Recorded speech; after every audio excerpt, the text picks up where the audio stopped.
समजा 100 फळं ठेवून 25 किलो माल काढण्यापेक्षा 70 फळं ठेवून 30 किलो माल काढलेला चांगला. चांगलं. आणि फळं कमी असतील तेव्हा साईज मोठी येईल. साईज. आता इथं काय होईल, आता हे 3 फळं लटकलेले आहे. हम्म. आता आपण काय करणार, याच्यामधलं हे एक फळ काढून घेणार. हा. जे मोठं फळ आहे ते राहू देणार, जे लहान लहान फळ. फळ आहे हे काढून घेणार. हा. काय होतं, हे जर 3 एकाच ठिकाणी राहिले तर तिघांची साईज बनत नाही, हा. तिघ फळांची साईज बनत नाही.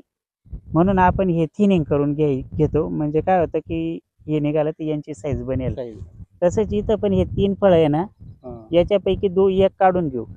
आणि जिथं जास्त वाटलं, कमकुवत फळं जर वाटले तर मग 2 काढून घ्यायचे, फक्त एकच राहू दे. ठेवायचं. पण आता इथं ह्या फांदीला 3च फळं आहे, म्हणून आपण एक काढू एकच. शकतो, 2 फळं तिघं राहू पण देऊ. छान आहे. तिघं पण छान आहे, ते काढायची इच्छा नाहीये, छान आहे. पण त्याच्यातून एक तरी आपल्याला काढायला. काढावं लागणार आहे. म्हणजे तर ती पुढे जाऊन साईज होईल. साईज आहे. म्हणजे आपल्याला ह्या ज्या गोष्टी आहे ना, कोणतं फळ काढायचं, साईज किंवा म्हणजे त्या फळ काढण्याचा उद्देश काय आहे, हम्म. आणि ते फळ काढलं तर बाकीच्या फळांची साईज होते. मग आपण आहे ना, समजा 100 फळं ठेवून 25 किलो माल काढण्यापेक्षा 70 फळं ठेवून 30 किलो माल काढलेला चांगला. चांगलं. बरं. कमी फळ आणि जास्त हा, बरं. कमी फळं आणि साईज साईज जास्त, मोठी. हा. साईज मोठी. आणि फळं कमी असतील तेव्हा साईज मोठी येईल. साईज.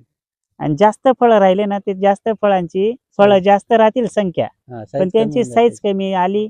साईज कमी आली म्हणजे वजन कमी आलं. म्हणजे हे पण गोष्टी आपण डाळिंबात लक्षात घेणं महत्वाचं आहे. डाळिंब शेती करायची म्हणले, हम्म. मग ह्या सर्व गोष्टी आपण समजून घ्यायला पाहिजे.